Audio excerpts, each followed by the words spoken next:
Toi, effectivement, qui monsieur Intel et qui aime profondément Intel, est-ce que toi, dans ton PC fixe, dans ton daily, dans ton PC de jeu potentiellement, est-ce que tu as une carte Intel? Parce que tu nous parles beaucoup d'Arc, mais est-ce que tu en as une? Alors, dans mon PC perso, non. Non, non, mais c'est... Aujourd'hui, on est aux IEM de Cologne avec Intel et monsieur Intel France notamment au niveau de la présentation tout simplement de la nouvelle G3 Extreme et G3 qui va équiper les nouvelles consoles portables comme la Predator Atlas ou la MSI Claw 8X AI+. Alors, ma première question qui vient à Mika tout simplement, c'est de quoi est faite cette G3 Extreme et cette G3 et quel est son potentiel, etc. Qu'est-ce que tu peux nous en dire de cette puce? Ouais, bah alors, c'est cette puce-là. Donc en fait, c'est donc l'Intel Arc G3 Extreme qui a été construite sur le procédé Intel 18A, donc qui est celui le plus avancé que l'on a chez Intel, qui se base sur toute l'architecture Panther Lake, donc les Intel Core Ultra série 3, qui ont été déjà assez mises en avant par rapport à leur côté performance et efficience, et notamment les performances graphiques. Donc en fait, ce qu'on a fait, c'est qu'on a repris cette architecture et on a fait quelques changements. On garde toute la puissance GPU et on a coupé quelques cœurs P. On passe de 4 cœurs P à 2 cœurs P. On a coupé quelques ports Thunderbolt. On a coupé quelques Display Engine.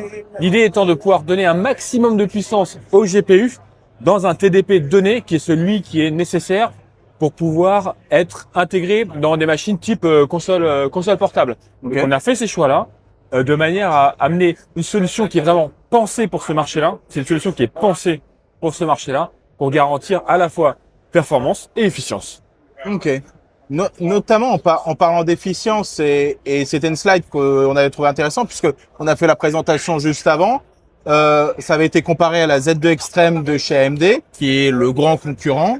Et notamment dans une des slides, c'est que le TDP maximum de ces consoles sont 35 watts, mais la slide c'était la G3 Extreme comparée à la Z2 Extreme.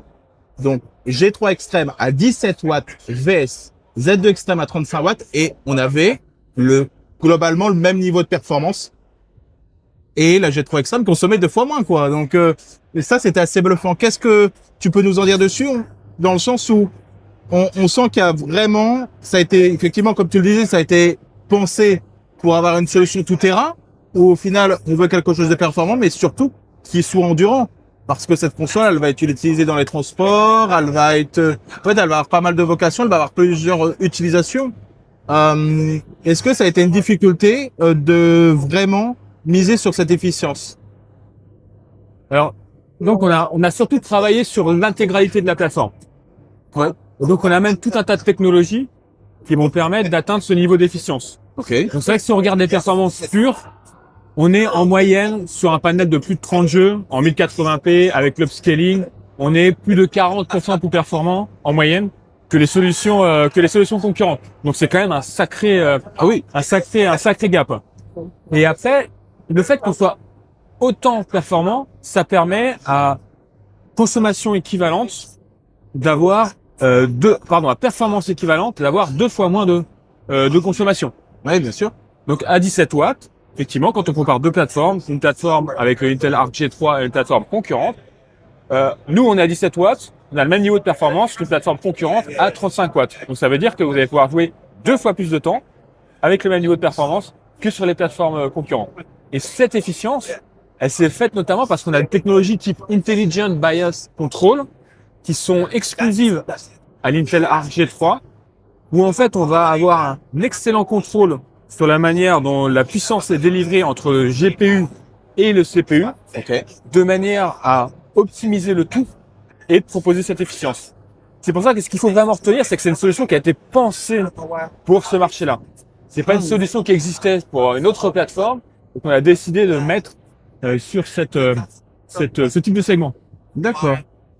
Donc effectivement, au niveau du matériel, c'est une solution qui a été pensée pour ce secteur, mais le matériel est une chose, mais il y a aussi toute la partie logicielle avec, et j'y pensais, au niveau des performances qui les rend au final très viables depuis quelques années, je dirais. C'est toutes ces technologies comme multi-frame génération, qui permet vraiment de décupler les performances tout en ayant je vais dire, une latence qui soit assez basse, assez haute. Vous avez fait un vrai effort sur ces technos qui rend la jouabilité plutôt agréable. Bah, c'est ça, c'est-à-dire que ce qu'il faut comprendre, c'est pour ce type de machine, ce qu'on va chercher, c'est à la fois la performance et le fait qu'on ait une performance qui soit, entre guillemets, lissée. Oui. C'est-à-dire qu'il n'y a pas des pics de performance, c'est-à-dire qu'on pourrait avoir le même nombre de FPS en moyenne, mais avec des sauts de FPS. Un coup énormément, un coup ça descend, etc. Donc même si la moyenne est la même, ça donne une expérience qui est pas forcément la plus agréable. Donc là, l'idée, c'était de dire, on veut avoir une excellente moyenne de FPS, mais qu'elle soit vraiment stable. Donc on a tout un tas de technologies pour ça. On a évidemment donc toute la suite XeSS 3 avec donc l'upscaling. Donc maintenant, je pense que tout le monde sait ce que c'est. Ouais. Et il y a aussi une autre technologie qui est extrêmement pertinente pour ce type de marché, c'est le frame generation. Le frame generation, c'est rajouter des images entre deux images qui ont été calculées par le GPU. Et donc on a le MFG, le multi-frame generation. Donc on est capable de rajouter 3 images générées par IA entre 2 images calculées par le GPU. Et c'est intéressant à 2 titres. Le premier, c'est ce qu'on appelle la smoothness. Donc vraiment la qualité visuelle qui donne l'impression que c'est lisse, que c'est stable, que c'est vraiment agréable à regarder. Et le deuxième, c'est qu'en fait une image calculée via le MFG va consommer seulement un quart de l'énergie nécessaire pour calculer une image en raster. Donc ça permet d'atteindre des jeux qui vont avoir jusqu'à 200 FPS tout en consommant très peu. Ouais, tout en consommant moins qu'en raster. Tout en consommant moins qu'en raster. Ouais. Donc au final, la techno, effectivement, elle a un avantage de performance, mais surtout un avantage sur l'efficience de la puce. Ça vient encore améliorer les conditions. Et au niveau MFG, on est les seuls sur le marché pour les plateformes type console portable à proposer le MFG. Ah, donc la concurrence par AMD, pour ne pas la citer, ne l'a pas.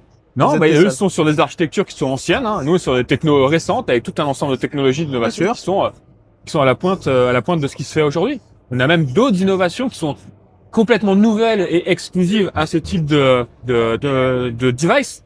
C'est ce qu'on appelle le frame control. Ok. C'est-à-dire que c'est ce qu'on appelle le endurance gaming mode. Parce que pour ce type de machine, on n'a pas besoin forcément d'avoir 100 FPS, 200 FPS, 300 FPS.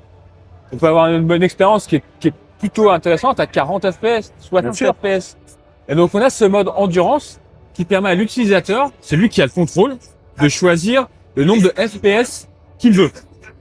Donc 60, 40 ou 30. Et typiquement, dans un jeu comme Counter-Strike, ça va permettre de passer d'une consommation de 22 watts à 4 watts. C'est-à-dire qu'à 200 FPS, la plateforme consomme 22 watts. Si on décide de le caper à 40 FPS, ça consomme 4 watts. Ah oui. Et donc, l'autonomie, ça va forcément se ressentir grandement. Ah bah, à 4 watts, ça consomme quasiment plus rien. Ça consomme quasiment plus rien. Donc au final, on peut même, sur certains jeux, imaginer qu'on peut atteindre des 10 heures. Oui. Ce qui n'était pas le cas il y a encore pas si longtemps que ça. On a montré que sur Team Fortress, en Full HD, Ouais.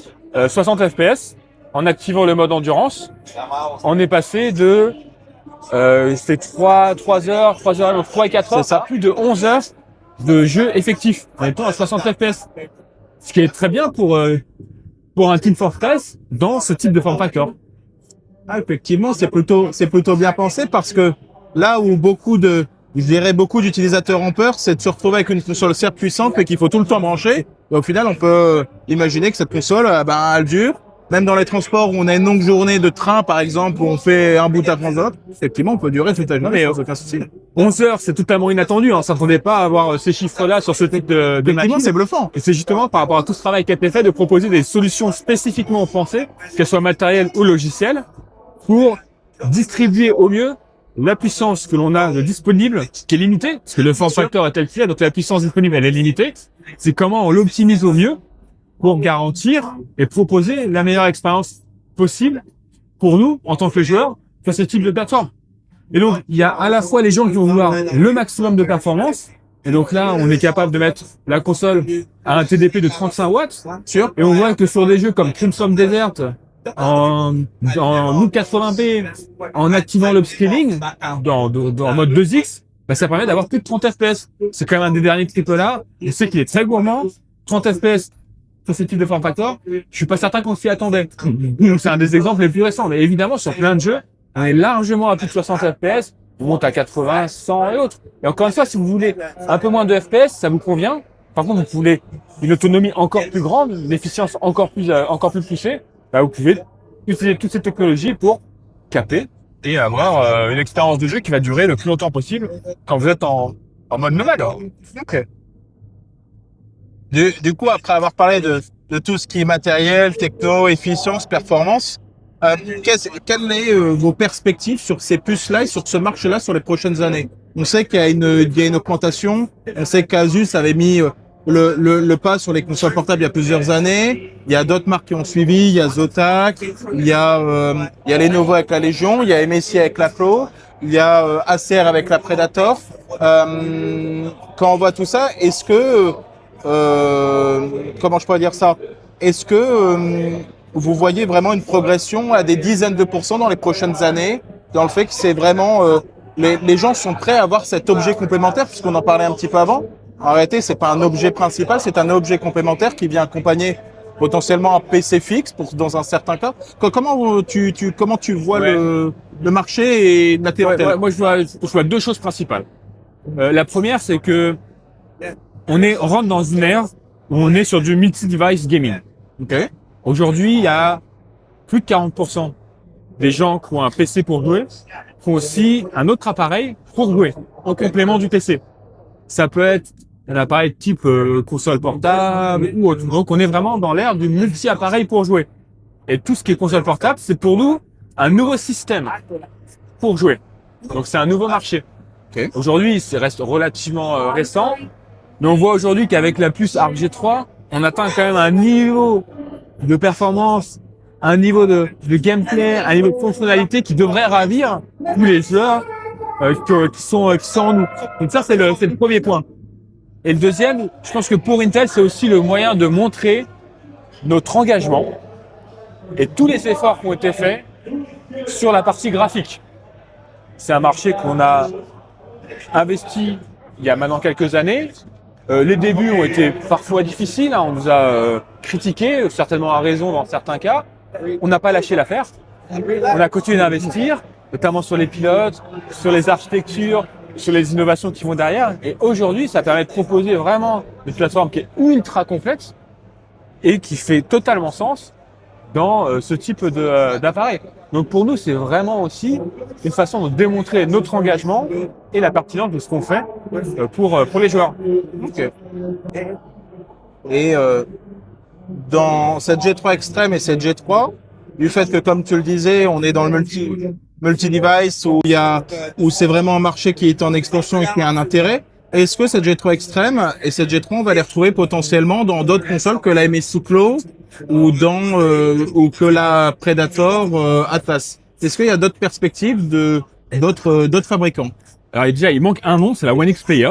Donc en fait, il y a Ok. eu 3 annonces de partenariat en tout cas des fabricants qui utilisent la puce Intel Arc qui est extrême ou non extrême d'ailleurs. Bien Hein, il y a aussi du non extrême. Aujourd'hui, j'ai pas d'annonce autre à faire. On verra bien, mais bon, on a des retours quand même très très positifs sur la pertinence de la solution. C'est-à-dire quand on amène 40% de performance en plus que la concurrence en étant beaucoup plus efficient, forcément, ça fait réfléchir. Aussi, un sujet qui est aussi important sur cette console, c'est aussi son placement tarifaire. Avec la G3 et la G3 Extreme, on sait qu'il y a un placement tarifaire qui est assez élevé. On dépasse les 1000 euros facilement sur ces consoles-là. Est-ce que ça vous inquiète pas d'aller dépasser les 1000 euros sur ce genre de console? Parce qu'on savait que ces consoles-là, elles étaient vers soit un petit peu en dessous de 1000, soit tout juste capées à 1000. Et maintenant, elles sont pour certaines à 1500 $. Est-ce que ça vous inquiète pas sur le futur ou les projections de vente? Aujourd'hui, tout le monde connaît la situation du marché. Hein. Bien sûr. On sait qu'il y a certains composants qui ont vu leur prix augmenter de façon très très très importante. Donc ça a forcément une incidence sur le prix des machines finales. Donc on verra quelle sera la réception du marché. Hein. Aujourd'hui, la MSI Clo est en précommande, elle est sold out. Donc ça reste quand même un bon indicateur. Et pour moi, surtout, l'indicateur le plus intéressant, c'est que quand on fait des sessions de prise en main, quand on a le retour des gens qui ont pu tester, ils disent c'est incroyable en fait comme machine. Ça marche du feu de Dieu, je ne m'y attendais pas, j'ai quand même envie de l'acheter. Je dis pas qu'ils vont le faire. J'aimerais qu'ils le fassent. Mais ça nous rassure aussi. C'est-à-dire que peut-être qu'aujourd'hui, c'est un peu compliqué. Mais ça veut aussi dire qu'on a quelque chose d'extrêmement pertinent et qui plaît et qui nous incite à continuer d'investir dans ce marché-là. Donc ça peut être compliqué maintenant, puis ça peut connaître des jours beaucoup plus intéressants plus tard. Et là, les machines viennent de sortir. On peut peut-être aussi anticiper que les prix vont être amenés à baisser un petit peu dans les prochains mois. Donc à voir. En tout cas, c'est un marché qui est intéressant, qui nous intéresse, et on va continuer à s'engager et à investir dedans. Là où j'ai trouvé les puces G3 aussi intéressantes, effectivement, au-delà de leur performance et de leur efficience, et c'était le gros problème des consoles portables, c'est que souvent elles généraient beaucoup de chaleur et que c'était désagréable sur l'expérience de jeu, parce que généralement, au niveau de la prise en main, il y avait beaucoup de chaleur dégagée. Sur 1 ou 2 heures, ça devenait pas agréable, on avait les mains moitées hautes. Et je trouve que c'est un point fort et ça vient améliorer considérablement l'expérience. C'est qu'en fait, il y a pas de chaleur à la prise en main, il y a rien. Donc c'est pas désagréable et franchement, c'est plaisant. Même ça, même la qualité de la puce, en fait, elle vient bénéficier sur toute expérience, je vais dire, globale, en dehors des performances. Ouais, complètement. Justement, les choix de design ont été faits dans ce sens-là. Quand on enlève 2 cœurs P, on passe de 4 à 2, on fait des cœurs P. Alors, c'est ceux qu'on va utiliser quand on a besoin d'un burst au niveau de performance, mais c'est ceux qui vont consommer le plus. Donc, en prioritisant les cœurs E, c'est-à-dire que c'est eux qui vont être utilisés en priorité, et je tiens à préciser que les cœurs E, c'est les cœurs certes efficients, mais qui sont très performants. Contrairement à ce que certains peuvent penser, ils sont tout à fait adaptés pour jouer, notamment dans ce type de form factor. Donc, ils vont être utilisés en priorité. Donc, ça va avoir une incidence. Et en plus de ça, on est capable, quand on va jouer à très low TDP, à 12 watts, on est capable d'éteindre complètement les cœurs P. Ah, Voilà, de manière à vraiment optimiser la manière dont la puissance est délivrée et donc la chauffe de la machine. Et en plus de ça, on a développé des solutions spécifiques pour ce type d'appareil où en fait on va distribuer beaucoup mieux la puissance qui est délivrée au CPU ou au GPU. Parce qu'ils ont 2 manières de fonctionner qui sont différentes. Le CPU, lui, il aime bien finir les tâches le plus vite possible. oui. Et ensuite dormir. Donc il va avoir des pics de performance et des pics de consommation. Alors que le GPU, lui, a plutôt tendance à aimer une consommation qui est linéaire. Et donc on voyait que les deux se partageaient ou se battaient un petit peu entre eux, ils parlaient pas le même langage. Et ça avait une incidence sur des pics de consommation qui pouvaient avoir une incidence sur la chauffe des machines. Aujourd'hui, on a retravaillé complètement ça dans les pilotes. Priorité à la fréquence du GPU, priorité à nourrir le GPU et à faire en sorte que la fréquence du CPU soit aussi la plus linéaire possible. Donc ça évite en fait des pics, ça permet d'avoir un gameplay qui est beaucoup plus fluide, ça évite des pics aussi au niveau en termes de FPS, donc c'est beaucoup plus fluide et ça permet d'avoir une incidence sur la dissipation, consommation et la dissipation thermique de la machine. Donc tout ça c'est du travail qu'on ne voit pas à l'œil nu, parce que souvent on regarde les specs, le nombre de cœurs, la fréquence, etc. Mais c'est aussi comment on utilise un budget, une enveloppe thermique pour la distribuer du mieux possible et faire en sorte que dans ce type de machine, avec un format très contraint, on ait la meilleure expérience possible. D'accord. Okay. J'ai une autre question aussi qui me semble assez importante. Au niveau de la prise en charge pour les jeux et autres, du fait que c'est un dérivé de Panterlect. Au final, c'est une puce Panterlect. Oui. Au final, on a une prise en charge complète de ces consoles-là et de cette puce-là, alors on se parle là. Oui. Il y a aucun problème sur les jeux, même au niveau de Microsoft, qui est généralement une plaie pour ces consoles-là. On a vraiment une prise en charge complète. Alors en fait, on bénéficie de tout le travail que l'on fait depuis des années maintenant au niveau pilote. Alors je sais, je regarde les forums, je regarde sur le Discord Overclocking et autres. On a été critiqué certainement à raison au début sur la qualité des pilotes ou autres. C'est un travail long terme. Donc maintenant, ça fait quand même quelques années qu'on y est. Moi, je peux dire plusieurs choses là-dessus. Aujourd'hui, certains testeurs, notamment US, ont été très clairs quand on a sorti les puces Panterlect. Ils ont dit, au niveau des pilotes mobiles, c'est Intel qui a les meilleurs pilotes graphiques au niveau des PC portables. Ok. Voilà. Les plus stables, les plus performants. Donc ça montre bien le travail qui a été fait. Après, si on veut citer d'autres chiffres, aujourd'hui, on travaille avec plus de 3000 jeux sous embargo. Okay. Il y a plus d'une centaine de pilotes Day Zero qui ont été publiés. Le XESS est supporté par plus de 400 jeux. Au départ, on en avait 5. On était là, on en a 5, on en a 5. Maintenant, on en a plus de 400. Donc, il y a un vrai travail qui est fait avec les éditeurs. Je suis pas en train de dire que tout est parfait, hein, voilà. Bien sûr. Mais maintenant, on a quand même, je pense, des pilotes qui sont au niveau, voire supérieurs dans certains cas, à ce qui se fait de mieux sur le marché. Ok. Ah, effectivement, c'est une force. Le souci du frame génération pour beaucoup de constructeurs, c'est effectivement le déploiement de cette techno et qu'elle soit adoptée par les éditeurs, ensuite qu'ils mettent. C'est que des fois, il y avait du retard et on sait très bien qu'effectivement, sur ces consoles portables, le frame génération et le multi-frame génération, ça fait toute la différence. Chez nous, l'avantage du MFG, c'est que ça n'a pas besoin d'une optimisation spécifique à partir du moment où l'éditeur a implémenté le frame generation. Donc, s'il a implémenté le frame generation, automatiquement, il pourra avoir le joueur pourra avoir accès au MFG en passant par le contrôle, le Intel Arc Control Panel. Ok. Donc, il aura l'option d'activer le MFG. C'est vraiment du plug and à play. partir du moment où MFG a été implémenté par Oui. par le constructeur. Donc, ça va permettre de démultiplier le nombre de jeux qui peuvent bénéficier de cette techno. Ok. On essaie de rendre les choses simples. Ah, je vois ça quand même. C'est plutôt pas mal. C'est quand même plutôt pas mal.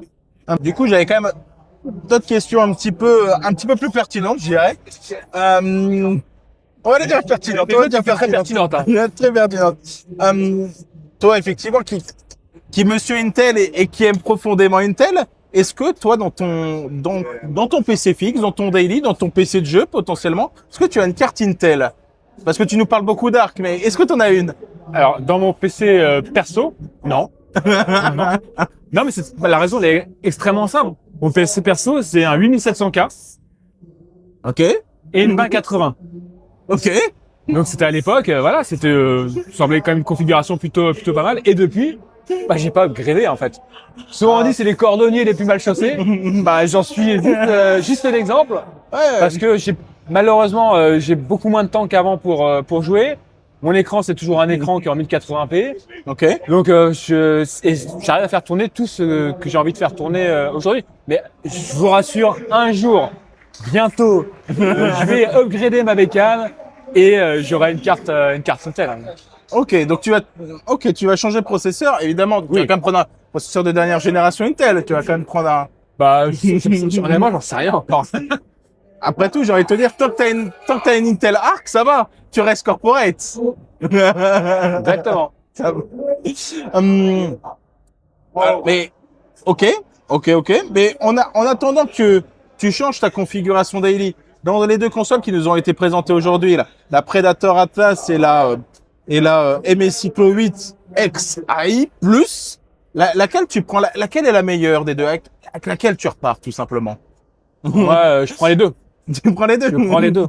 Tu prends les deux. Parce que non, mais quand je regarde le retour sur les machines, je suis malheureux. Là, on est dans la salle presse et tout, mais je suis quand même obligé de faire le gars de la sécurité pour vérifier que personne ne repart avec les machines. Il y a notamment quelqu'un qui est en train de me parler. J'ai bien senti qu'à un moment donné, il aurait bien aimé en mettre quelques-unes dans sa valise. Effectivement. Donc moi, je vais même pas choisir. Là, je vais faire en sorte qu'elles restent toutes bien là. Et après, une fois que tout le monde sera parti, je ferai mon choix. Et j'en prendrai certainement une de chaque. Ah oui, d'accord. Bon, ok. Tu prends pas de risque. Au moins, tu prends les deux. Il y a pas de jaloux comme ça. Y a pas de jaloux. Bon, on arrive un petit peu à la fin de notre discussion et je me dis, est-ce que t'as une dernière question? Est-ce que t'as un truc à nous montrer, par exemple? Je sais pas. Ouais, alors. Petite exclu pour les lecteurs. On a ramené un wafer en Intel 18A. Ok. Donc, ça vient directement des US. Et donc, c'est là-dessus que sont gravés les arcs G3 Extreme, enfin, notamment la partie CPU. Ok. Donc voilà, ça c'est un wafer d'Intel 18A. Et c'est évidemment quelque chose d'assez exceptionnel de l'avoir. Donc, d'avoir pu le montrer parce que c'est très très rare de sortir un wafer de dernière génération des usines. Donc tiens, regarde. Hein. Ah oui. Oui, c'est un beau wafer. Voilà. Alors si tu l'ouvres, fais attention parce que si va pas le casser, ouais. Alors attends. Parce qu'on va avoir des problèmes s'il est cassé. Hein. Ouais, on va peut-être pas. Je sais pas si.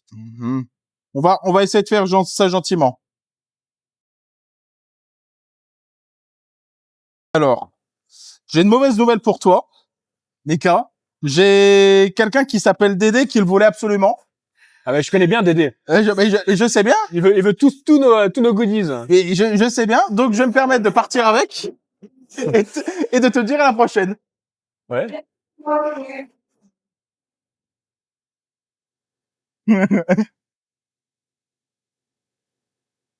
Il est fou. Il y a de la sécurité partout. Il va finir Voilà. en prison. Il va Enfin, finir en voilà. prison. C'est la fin de sa carrière.